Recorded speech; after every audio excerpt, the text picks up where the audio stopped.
Hey everyone, welcome to Craving Something Scary, where it's all horror all the time.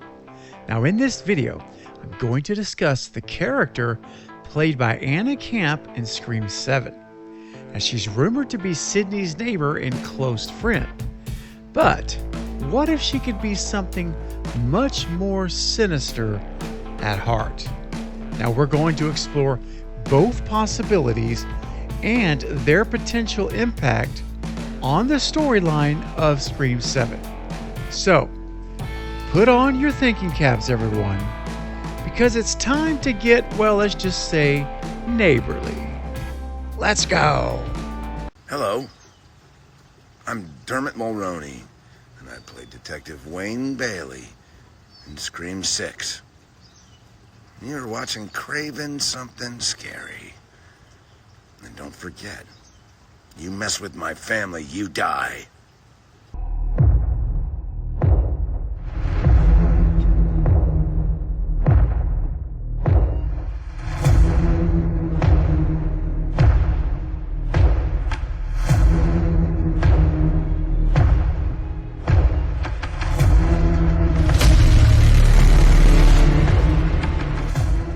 So the general expectation right now is that Anna Camp's character, who, by the way, is rumored to be named Michelle, and that's how I'm going to refer to her from this point forward, but she will be Sidney's neighbor and close companion in Scream 7.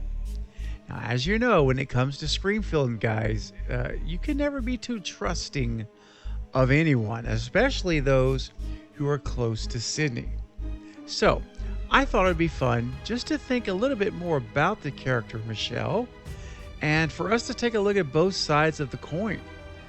So the question at hand for this video is whether or not Michelle is a companion or a killer. And I thought we first would look at how it could potentially impact the storyline of Scream 7 if Michelle is a true companion to Sidney. And if it turns out that she is a true companion, of course, you could do a lot with this character in terms with her relationship with Sidney. They could write it in a way that really does make Michelle look suspicious. She could be a fantastic red herring, in my opinion. And so one of the things I'm looking for when we finally get to see Scream 7 is exactly the dynamic that they set up in the script, in the writing of Michelle and Sidney. And, could it be one of those situations where, she's like, not in terms of relationally, obviously, but like boyfriend, girlfriend, but how Derek was such a great red herring in Scream 2. And, you really wanted to believe the guy is super nice and everything, but then there's this little thing in the back of your mind. It's like, is he being real?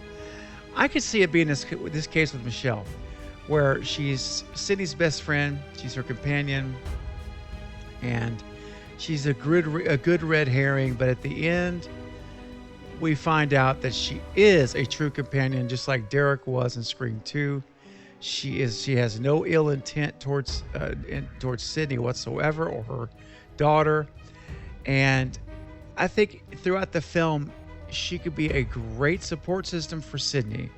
As things start to unravel with Ghostface, Sidney's going to be in a very dark place. This is going to trigger so much trauma from her past.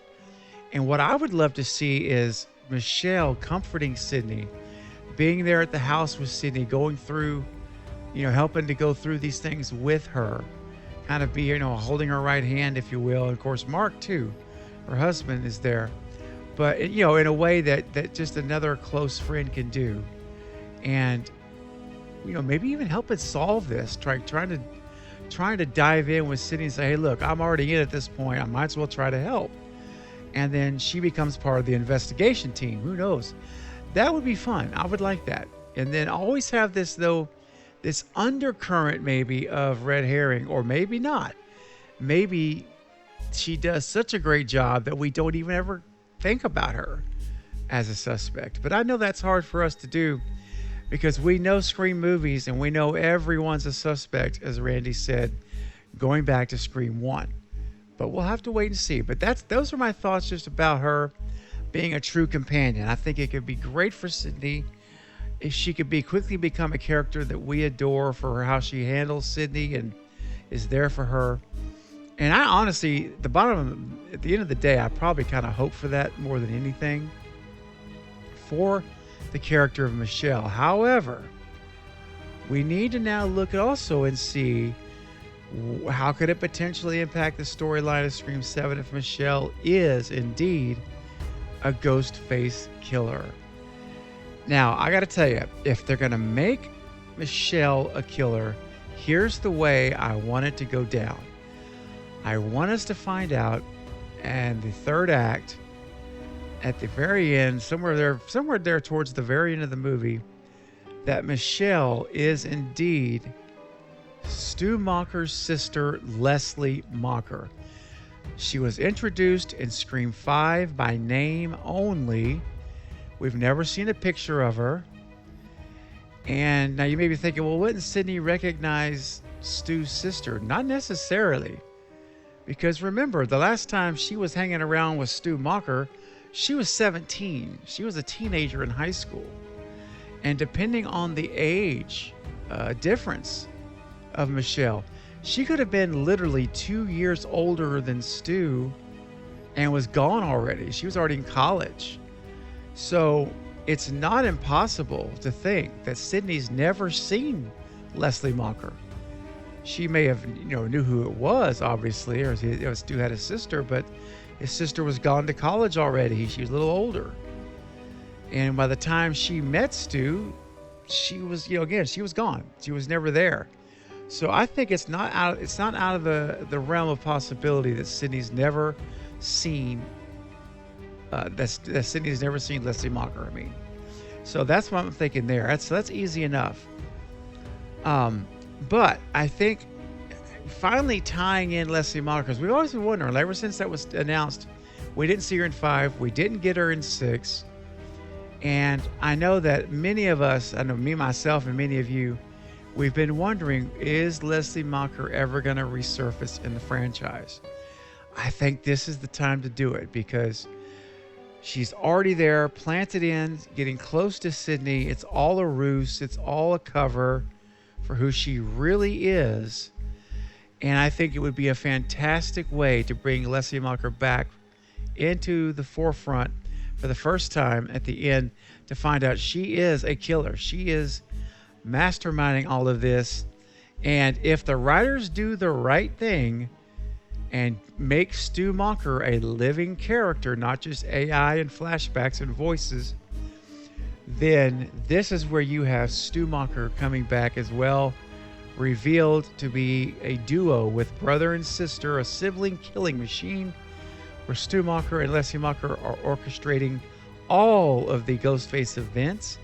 A Scream 7, they're behind it.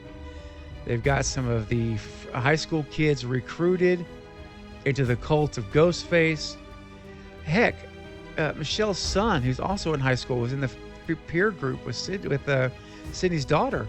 She may even have him committing some of the murders. You just never know how they could work that in. They could include him, or they could say, no, we're not going to include the son, but we're going to include others that they've recruited into being ghost faces. So that is how I would personally like to see it go down. I'd like to see Stu and Leslie together.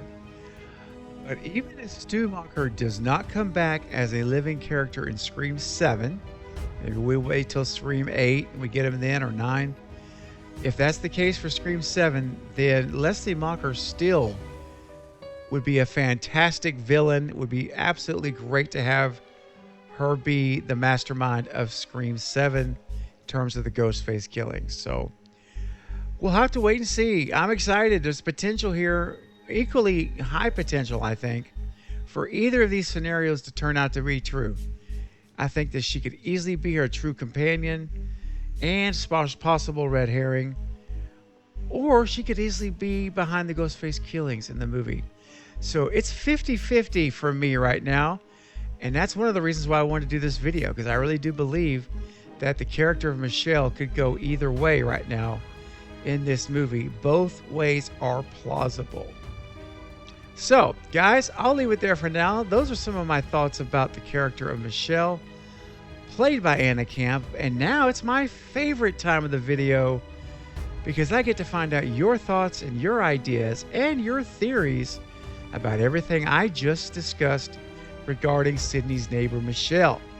Now, the only way for me to know what you're thinking, you know what it is. You've got to leave a comment right now in the comment section below so that I can read them, interact with you on them, and we can discuss them. I really look forward to doing that. So please leave your comments below even as I'm speaking now, and let's start the discussion. All right, everyone, that is going to be all for this update. I'll be back soon with more Scream 7 and other horror movie content. Don't forget to like and subscribe to the channel. And until next time, this is Craven Something Scary, where it's all horror all the time. Thanks for watching.